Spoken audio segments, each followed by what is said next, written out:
We're going to continue our study today on the subject of dead works, हम आज मृत कामों के विषय पर अपना अध्ययन जारी रख रहे हैं, which we considered earlier, marked out a religious person from a spiritual person, and it's important for you to know the difference. जैसा कि हमने पहले देखा था। एक धार्मिक व्यक्ति से आत्मिक व्यक्ति की पहचान करना और आपके लिए यह अंतर जानना महत्वपूर्ण है। We've been trying to understand what it means to have a form of godliness without its power. हम यह समझने की कोशिश कर रहे हैं कि भक्ति के सामर्थ्य के बिना भक्ति के वेश धरने का क्या मतलब है, Or in other words, what it means to be just religious as opposed to being spiritual. या दूसरे शब्दों में आत्मिक होने के विपरीत केवल धार्मिक होने का क्या अर्थ है। Now the danger of this is that religiosity finally makes everybody into a Pharisee. अब इसका खतरा यह है कि अंततः धार्मिक होना हर किसी को फरीसी बना देता है। Spirituality is what conforms us to the likeness of Christ. आत्मिकता वह है जो हमें मसीह की समानता के अनुरूप बनाता है। And the contrast between Jesus and the Pharisees is so great, so vast. यीशु और फरीसियों के बीच के अंतर इतना बड़ा और इतना विशाल है। We need to see that there is equally vast a difference between being spiritual and being religious. हमें यह देखने की जरूरत है कि यही आत्मिक होने और धार्मिक होने के बीच समान रूप से बड़ा अंतर है। Dead works are spoken of in the New Testament as something that we need to repent of. नए नियम में मृत कामों के बारे में कहा गया है कि हमें उनसे मन फिराने की आवश्यकता है। We saw already 5 characteristics of dead works in previous studies. हमने पिछले अध्ययनों में मृत कामों की 5 विशेषताओं के पहले ही देख लिया था। They are works done without joy, वे बिना आनंद के, without love, without zeal, बिना प्रेम के, बिना उत्साह के, without faith, बिना विश्वास के, works done for personal gain and honor. और व्यक्तिगत लाभ और सम्मान के लिए किए गए काम हैं। Now we want to look at a 6th characteristic of dead works. अब हम मृत काम की 6ठी विशेषता को देखना चाहते हैं। These are works which are done merely to ease one's ये conscience. ऐसे काम है जो केवल किसी के विवेक को शांत करने के लिए किए जाते हैं। You see, all of us have got a conscience, आप देखते हैं हम सभी के पास एक विवेक है, and that conscience disturbs us when we do something which we feel a bit uneasy about inside. और वह विवेक हमें परेशान करता है जब हम कुछ ऐसा करते हैं जिसके बारे में हम थोड़ा असहज है। In fact, the heathen people also have it. वास्तव में मूर्ति पूजक लोगों के पास भी In यह fact, in है। Romans chapter 2 and verse 15, पौलुस रोमियो 2 उसका 15 अध्याय में it says that all people in the world, even if they have no external law, they have a law written in their वो heart. कहता है कि संसार में सभी लोग, भले ही उनके पास कोई बाहरी व्यवस्था नहीं है, उनके हृदयों में एक व्यवस्था लिखी हुई है। Their conscience bearing witness, either accusing them or excusing or defending them. उनका विवेक गवाही दे रहा है, या तो उन पर आरोप लगा रहा है, या अब उन्हें माफ कर रहा है, या उनका बचाव कर रहा है। And it's the same with us. हमारे साथ भी ऐसा ही है। Conscience develops in sensitivity as we listen to the voice of the Holy Spirit. जब हम पवित्र आत्मा की आवाज सुनते हैं तो विवेक संवेदनशीलता में विकसित होता है। But our conscience can sometimes urge us to do something, लेकिन हमारी अंतरात्मा कभी कभी हमसे कुछ करने के लिए आग्रह कर सकती है, and we do it merely to escape this harassing voice of और हम conscience. अंतरात्मा की इस परेशान करने वाली आवाज से बचने के लिए ऐसा करते हैं। Not out of love for God or because we feel this is what God wants us to do, परमेश्वर के प्रति प्रेम के कारण नहीं, या इसलिए हमें लगता है कि परमेश्वर हमें यही करना चाहता है, but merely to escape the harassing voice of conscience. बल्कि केवल अंतकरण की परेशान करने वाली आवाज से बचने के लिए हम ऐसा करते हैं। So I'll give you an example. मैं आपको एक उदाहरण देता हूँ। You may feel one morning that you haven't read the Bible and you're going to go to work. एक सुबह आप महसूस कर सकते हैं कि आपने बाइबल नहीं पढ़ी है और आप काम के लिए बाहर निकल रहे हैं, And your conscience tells you, hey, you haven't read the Bible. And so you open your Bible and sit down for 2 minutes and maybe read a psalm or read a proverb or a few proverbs, and then you close your Bible and your conscience is eased. तब आपका विवेक आपको बताता है, अरे आपने Bible नहीं पढ़ी है, और इसलिए आप बाइबल खोलते हैं और 2 मिनट के लिए बैठते हैं और शायद कोई भजन पढ़ते हैं या एक नीति वचन या कुछ नीति वचन पढ़ते हैं, और फिर आप बाइबल बंद कर देते हैं। आपकी अंतरात्मा अब शांत हो गई है And you can go to work और आप peacefully. शांति से काम पर जा सकते हैं। Otherwise you may fear perhaps that you might have an accident on the road or something like अन्यथा that. आपको डर हो सकता है, शायद कि सड़क पर आपके साथ कोई दुर्घटना हो सकती है। This is not spirituality. यह आत्मिकता नहीं है। This is superstition. यह अंधविश्वास है। It's like people who keep a Bible under their pillows to have clean dreams. यह ऐसा ही है जैसे लोग साफ सुथरे सपने देखने के लिए बाइबल को अपने तकिए के नीचे रखते हैं। This is superstition. यह और एक अंधविश्वास है। It is not spirituality. यह आत्मिकता नहीं है। People can pray. They feel that, oh, I haven't prayed. लोग प्रार्थना कर सकते हैं जब उन्हें लगता है, ओह मैंने प्रार्थना नहीं की, So I kneel down and spend 5 minutes just to ease my conscience. इसलिए मैं घुटने टेकता हूँ और अपनी अंतरात्मा को शांत करने के लिए सिर्फ 5 मिनट लगाता हूँ प्रार्थना करने में, And then my conscience is relieved and I get up. और फिर मेरी अंतरात्मा को राहत मिलती है और मैं उठ जाता हूँ। And I haven't become इससे spiritual. मैं आत्मिक नहीं होता हूँ, I'm just religious. मैं सिर्फ धार्मिक हूँ। You know, for the same reason, people may go to meetings आप जानते हैं इसी कारण से लोग सभाओं में जा सकते हैं, or pay their tithes या अपना दशमांश दे सकते हैं, or give money to या beggars भिखारियों को दान दे सकते हैं, just to ease one's conscience. केवल अपने विवेक को शांत करने के लिए। All such works are dead works. They're not evil works. ऐसे सभी काम मृत काम है, वे बुरे काम नहीं है। I mean, to pray or read the Bible, how can it ever be मेरा evil? मतलब है प्रार्थना करना या बाइबल पढ़ना ये कैसे बुरा हो सकता है। Now there's a difference between doing these things as a discipline. अब इन बातों को अनुशासन के रूप में करने में अंतर है। I'm not saying that we should read the Bible only when we feel like मैं it. ये नहीं कह रहा हूँ कि हमें केवल तभी बाइबल पढ़नी चाहिए जब हमारा मन करे। We don't live by feeling. हम भावना से नहीं जीते हैं, We do what is right, whether we feel like it हम or वही not. करते हैं जो हमें अच्छा लगता है या नहीं, या It's like going to work. हमें काम पर जाने जैसा है। You don't go to work only when you feel like it. आप केवल तभी काम पर नहीं जाते जब आपका मन करता है। You don't tell your children to go to school only when they feel like it. आप अपने बच्चों को केवल तभी स्कूल जाने के लिए नहीं कहते जब आप ऐसा महसूस Even if करते it's हैं। raining, you still put on your raincoat or take an umbrella and go to work. अगर बारिश हो रही हो तब भी आप अपना रेनकोट पहन ले या छाता लेकर काम पर चले जाते हैं। It's a discipline. You know that it needs to be done. यह एक अनुशासन है, तुम्हें इसकी जरूरत है। So we don't read the Bible or pray only when we feel like it, because most of the time you may not feel like it. उसी तरह हम बाइबल नहीं पढ़ते या केवल तभी प्रार्थना नहीं करते जब हमारा मन करता है। And there is a place for discipline in the Christian life. और मसीह जीवन में अनुशासन के लिए एक स्थान है। That's not a dead word. वो मृत काम नहीं है। Discipline is a very, very good thing for all Christians to have. सभी मसीहों के लिए अनुशासन एक बहुत ही अच्छी बात है। To have a discipline of reading the scriptures and of communing with God every day, of going to meetings regularly, etc. Many things.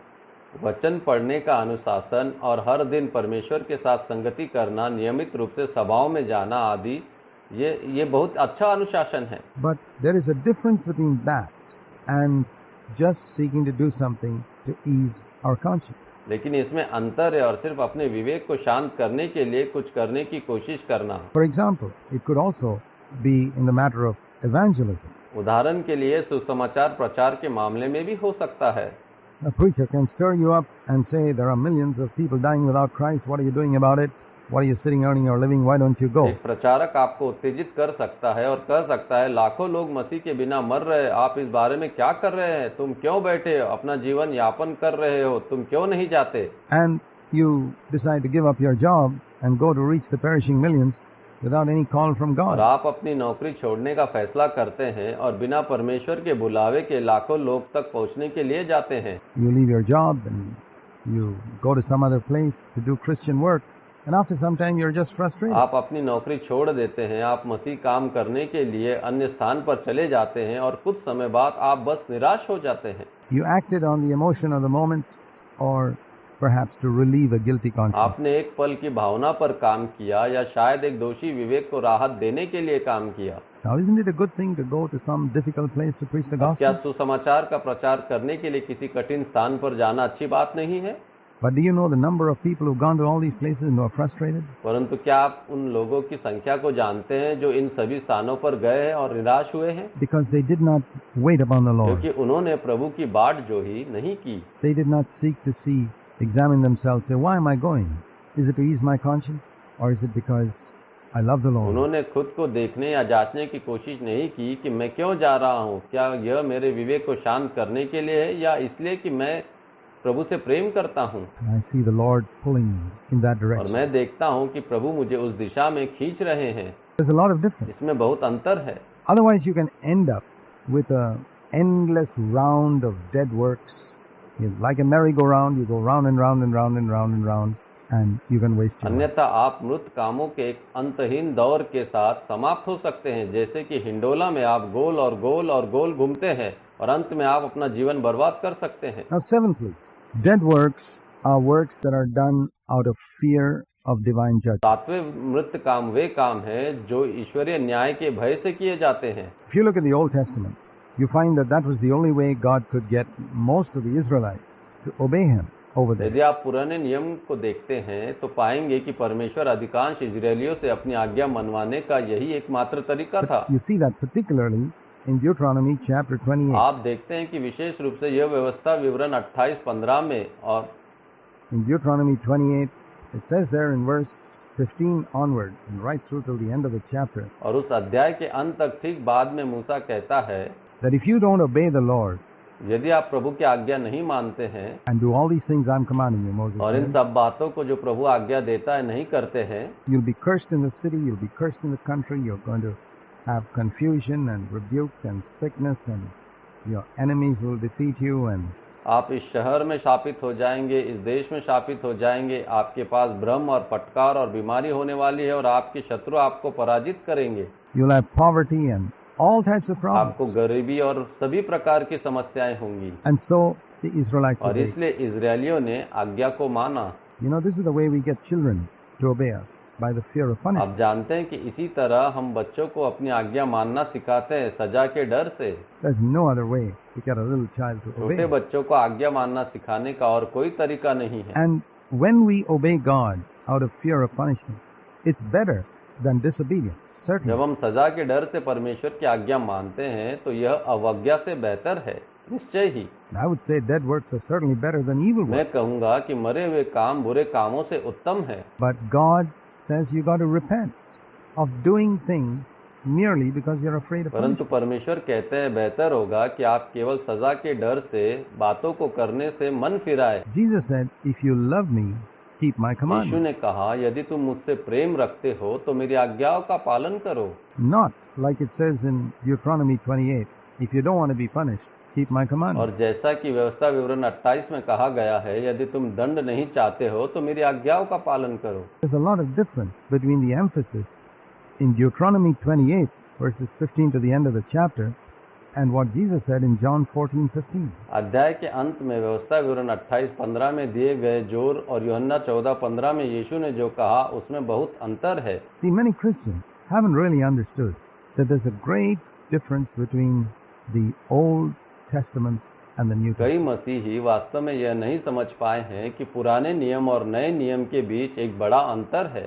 That motive, the thing that impels me to do something, is what God sees and is what makes us वह spiritual. उद्देश्य, वह बात जो मुझे कुछ करने के लिए प्रेरित करती है, वही है जो प्रभु देखता है और वही है जो हमें आत्मिक बनाता है। For example, if we avoid telling lies because we're afraid we'd be caught, well, that's a good motive, but it's not the best motive. उदाहरण के लिए यदि हम झूठ बोलने से बचते हैं क्योंकि हमें डर है कि हम पकड़े न जाए, ठीक है, यह एक अच्छा उद्देश्य है, लेकिन यह सबसे अच्छा उद्देश्य नहीं है। Jesus did not refrain from telling lies just because he was afraid he'd be Yeshu caught, झूठ बोलने से इसलिए नहीं रुके क्योंकि उन्हें डर था कि वे पकड़े जाएं, because it was dishonoring to the Father.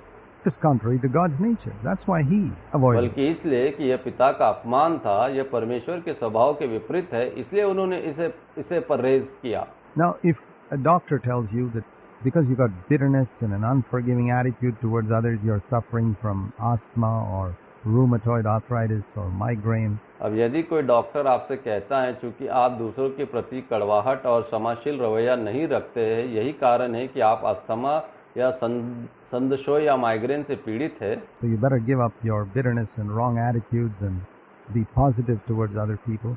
You may do that. What for? To be तो healed. बेहतर होगा कि आप अपनी कड़वाहट या दूसरे के प्रति गलत रवैया छोड़ दें और सकारात्मक रहे। आप ऐसा कर सकते हैं, वह किस लिए? क्योंकि आप चंगा होना चाहते हैं, Because you don't want to be punished. क्योंकि आप दंडित नहीं होना चाहते। But that's not works done for the glory of God. लेकिन वे परमेश्वर की महिमा के लिए किए गए कार्य नहीं है, Those are dead works. वे मृत कार्य है। So you see, there are many, many examples we could take where we do something because we're afraid if we don't do it, we'll be punished.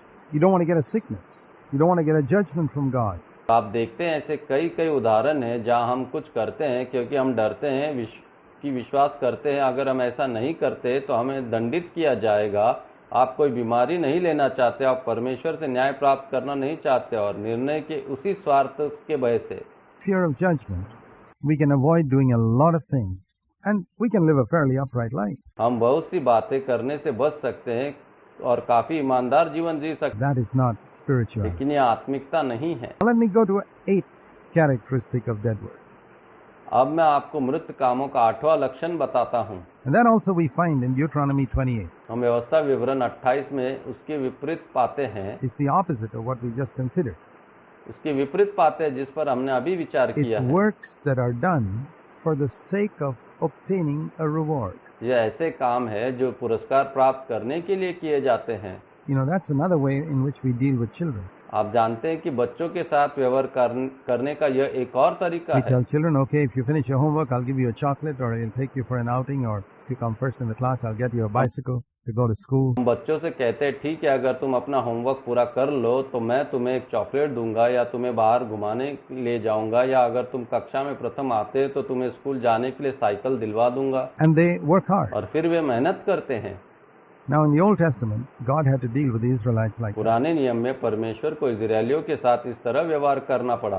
Deuteronomy 28, verses 1 to 14, God says, व्यवस्था विवरण 28 1 से 14 में परमेश्वर कहता है, if you are careful to keep all my commandments, you know what will happen? You'll be blessed in the city, you'll be blessed in the body, यदि तू मेरी सब आज्ञाओं के मानने में चौकसी करे तो जानता है कि क्या होगा। नगर में तू धन्य होगा, तुम शरीर में धन्य हो जाओगे। and God will bless your children, God will bless the animals in your field, and your fields will prosper, and you'll get rain upon your land, and God will bless you in so many ways. परमेश्वर आपके बच्चों को आशीष देगा, परमेश्वर तेरे खेत के पशुओं को आशीष देगा और तेरे खेत में उन्नति होगी और तुम्हारे देश में वर्षा होगी और परमेश्वर तुम्हें कई प्रकार से आशीष देगा। And so they kept the commandments because they wanted to be blessed. इस प्रकार उन्होंने आज्ञा का पालन किया क्योंकि वे आशीष पाना चाहते थे। And do you know how much of this there is even among Christians? क्या आप जानते हैं कि मसीहों में भी यह कितना है? The Apostle Peter once asked Jesus, just after the rich young ruler had refused to give up all that he had to follow the Lord. प्रेरित पतरस ने एक बार यीशु से पूछा, जब अमीर युवा शासक ने प्रभु का अनुसरण करने के लिए अपना सब कुछ त्यागने से इनकार कर दिया था। Peter compared himself with that rich young ruler in Matthew 19:27 and said, but Lord, what about पतरस us? ने स्वयं की तुलना उस अमीर युवा शासक से की और मत्ती 19:27 में कहा, हे प्रभु हमारा क्या? We've forsaken everything. I gave up my nets and my job and security of being a fisherman down in Galilee, and I हमने followed you. सब कुछ त्याग दिया है। मैंने अपना जाल और अपना काम छोड़ दिया नीचे गलील में एक मछुआरे होने की सुरक्षा से, और मैं तुम्हारे पीछे हो लिया। What am I going to get out of all this? मुझे इस सब से क्या मिलने वाला है? And Jesus answered this question, what are you going to get out of it? With the story of a man who employed laborers in his vineyard. और यीशु ने इस सवाल का जवाब दिया कि मत्ती 20:1 से 16 में वर्णित एक व्यक्ति की कहानी के साथ वह इससे क्या प्राप्त करने जा रहा था। That's described in Matthew 20, verses 1 to 16. वह मत्ती 20:1 से 16 में वर्णित है। And the essential point in that parable, if you read it carefully, is तो दृष्टांत में आवश्यक बिंदु यह है, यदि आप इसे ध्यान से पढ़े, that the first few groups who came to work all came with an agreement to receive a certain amount of pay at the end of their work. कि पहले कुछ समूह जो काम करने आए थे सभी अपने काम के अंत में एक निश्चित राशि प्राप्त करने के लिए एक समझौता के साथ आए थे। And the last group was the only group of people who came without any agreement to receive any pay. अंतिम समूह एकमात्र ऐसा समूह था जो बिना किसी वेतन के समझौते के साथ आया था। That was the main difference between that last group and all the other people who preceded them. उस अंतिम समूह और उनसे पहले के सभी लोगों के बीच यही मुख्य अंतर था। And what was the result? That last group worked for only 1 hour. The first group worked for 12 hours. और परिणाम क्या हुआ? अंतिम समूह ने केवल 1 घंटे काम किया जबकि पहले समूह ने 12 घंटे काम किया। And in the end, we see the master rewarding the last group first. अंत में जब मजदूरी का भुगतान करने की बारी आई तो हम देखते हैं कि स्वामी सबसे पहले अंतिम समूह को पुकारता They है। got, we could say, 12 times the pay of the first group. if you consider what their hourly wage was. उन्हें पहले समूह की तुलना में 12 गुना अधिक वेतन मिला था। They got for 1 hour what the other people got for यदि हम 12 hours. तुलना करें कि उनके प्रति घंटा मजदूरी क्या थी, तो उन्हें 1 घंटे के लिए मिला जो अन्य लोगों को 12 घंटे के लिए मिला। And there the Lord was answering और वहाँ प्रभु पतरस के प्रश्न का उत्तर दे रहे थे। Peter's question. If you work thinking what you're going to get out of it, you're going to be lost. यदि आप यह सोच कर कार्य करते हैं कि आप इससे क्या प्राप्त करने जा रहे हैं, तो आप अंतिम होंगे। But if you work joyfully, cheerfully, without thinking of what you're going to get in return, you're going to be free. लेकिन अगर आप यह सोचे बिना कि बदले में आपको क्या मिलने वाला है, खुशी से प्रसन्नता से काम करते हैं, तो आप पहले स्थान पर होंगे। Dead works are works done for the sake of obtaining a reward. मृत काम वे काम है जो पुरस्कार पाने के लिए किए जाते हैं। The only type of work that God wants is works done out of love, joyfully, cheerfully. केवल एक ही प्रकार का काम जो परमेश्वर चाहता है, वह है प्रेम से, खुशी और प्रसन्नता से किया गया काम। Quality means much more to God than any amount of quantity. गुणवत्ता का अर्थ परमेश्वर के लिए किसी भी मात्रा की मात्रा से कहीं अधिक है। He's looking for a response of love and gratitude from us. वह हमसे प्रेम और कृतज्ञता की प्रतिक्रिया की तलाश कर रहा है, Not compulsory service out of fear or out of hope of obtaining a डर reward. से या इनाम पाने की आशा से अनिवार्य सेवा नहीं।